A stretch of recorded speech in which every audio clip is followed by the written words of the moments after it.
আমাকে অনেকে কৃষ্ণ নামে পরিধান করেছেন। পরিধান করেছে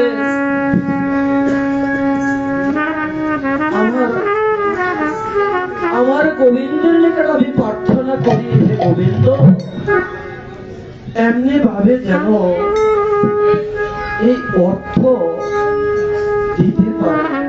আর যে মনের বাসনা নিয়ে সাথে নববৃন্দাবন আমাকে করেছেন, তার আমি নববৃন্দাবনের ভক্তের করে প্রার্থনা করি তার মনের বাসনা যেন গ্রহণ করে।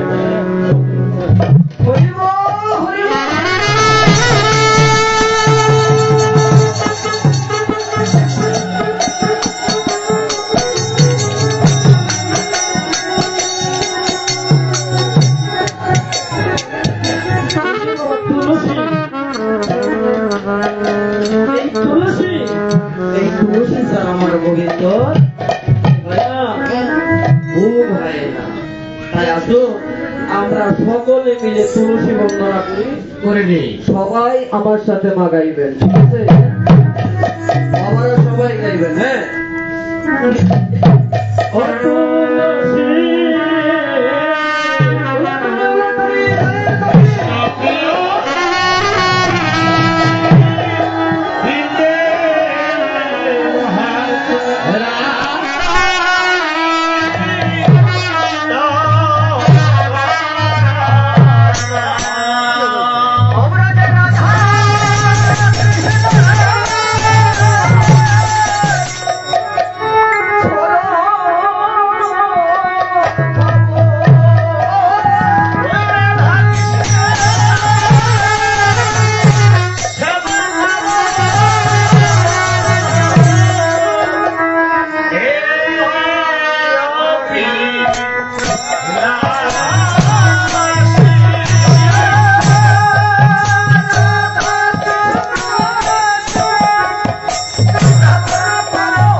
পুরনো করে দেয় গৌর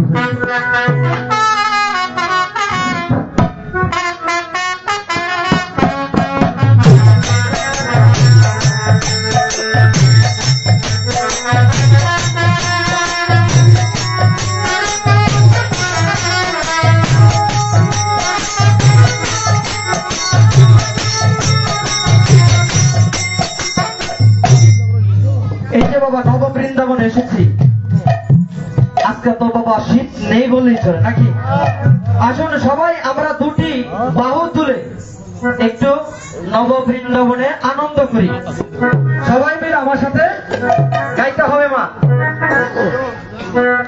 কি বলেন মা সবাই মিলে হ্যাঁ আরে রাখাল রাজা বলে দে না কোথায় বৃন্দাবন শ্যামকুণ্ড তারপর কি রাধা কুণ্ড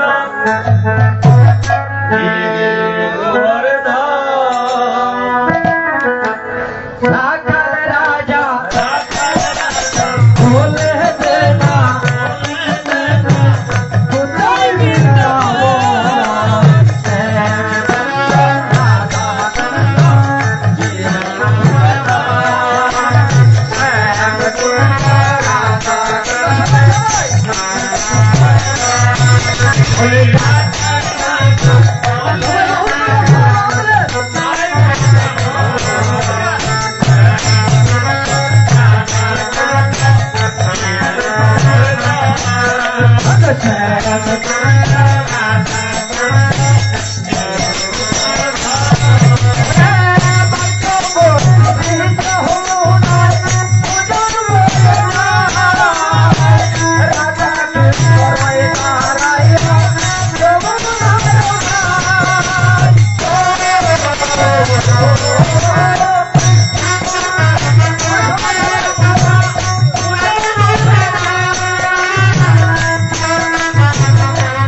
বৃন্দাবন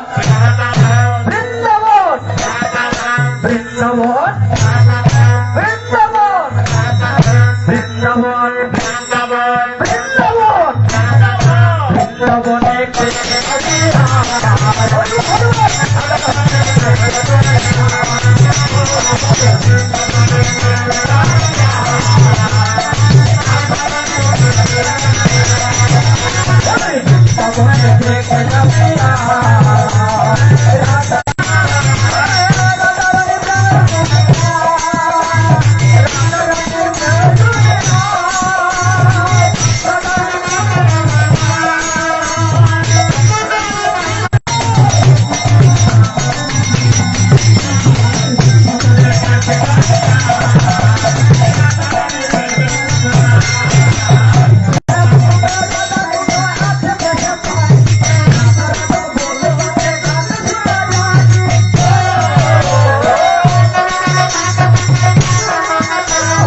থাকিবা বিধানী লাল নাচে শ্যাম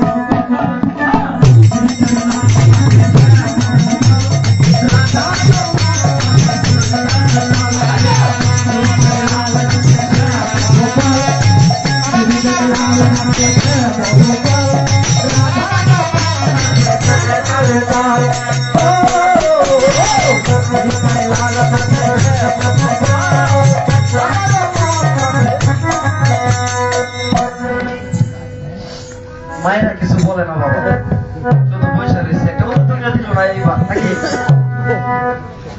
রাধা রানী কি শ্যাম সুন্দর কি ও প্রভু কি আজকের অধিবাস কি এই কমিটি বাবুরা কি শব্দের কি অর্থ বাবা? অধিবাস শব্দের অর্থ হচ্ছে সংস্থাপন করা। কি সংস্থাপন করা? ঘট। এই যে মা ঘট সংস্থাপন করা। আজ এই শুভ অধিবাসে আমার রাধা কৃষ্ণ মন্দিরে নিকুঞ্জ মন্দিরে 7টি ঘট স্থাপন করা হয়েছে। কয়টি ঘট? 7টি ঘট। আচ্ছা 7টি ঘটের মধ্যে 5টি ঘট হলো বাবা পঞ্চতত্ত্বের ঘট। পঞ্চতত্ত্ব কারা? মহাপ্রভু, নিত্যানন্দ প্রভু, শ্রীবাস, অদ্বৈত প্রভু আর হচ্ছে গদাধর প্রভু। কেন বাবা পঞ্চতত্ত্বের ঘট স্থাপন করা হয়? পঞ্চতত্ত্বের ঘট স্থাপন করা হয় এই জন্য, শাস্ত্রে বলেছে সংকীর্তনের পিতা হচ্ছে শ্রীকৃষ্ণ চৈতন্য মহাপ্রভু। আর এই সংকীর্তন ভজে যেজন হয় গৌরাঙ্গ। তারপরে হরির নাম সংকীর্তন করবেন, সংকীর্তনের পিতাকে যদি না নিয়ে আসেন তাহলে কেউ কীর্তন হবে না। এই 5টি ঘট স্থাপনের মধ্যে দিয়ে এই অঙ্গনকে নবদ্বীপ ধামে পরিণত করা হলো। কেননা যে স্থানে কীর্তন হবে মা, সে স্থান হতে হবে নবদ্বীপ ধাম। নবদ্বীপ ধাম ছাড়া কীর্তন করা যায় না। আর নবদ্বীপ ধামে যদি উপনীত না হয় আমার মহাপ্রভু আসে না। মহাপ্রভু যদি না আসে পঞ্চতত্ত্ব স্বরূপ গোস্বামী দ্বাদশ গোপাল 64 মোহন তারা আসবে না।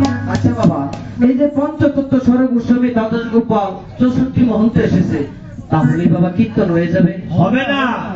কি বাবা হবে না? কেন? আর 2টি ঘট রয়েছে।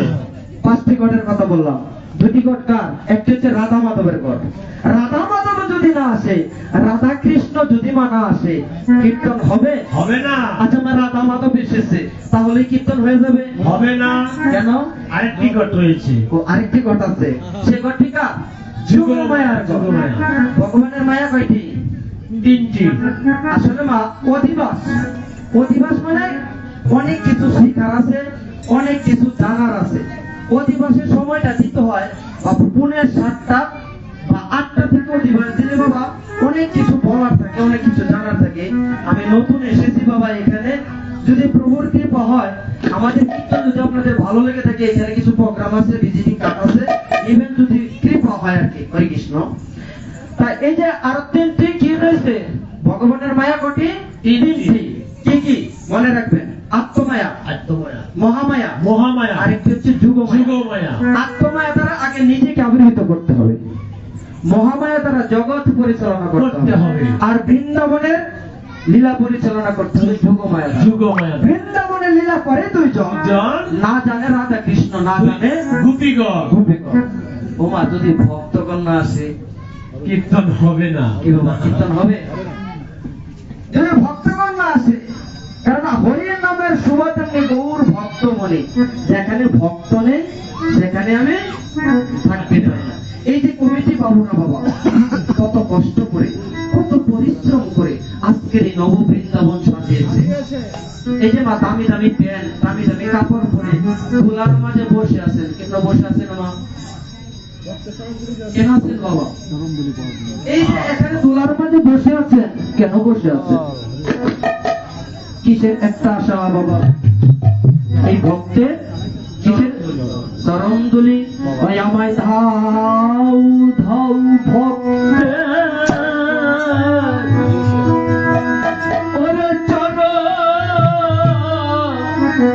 চরণদুলি।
Radha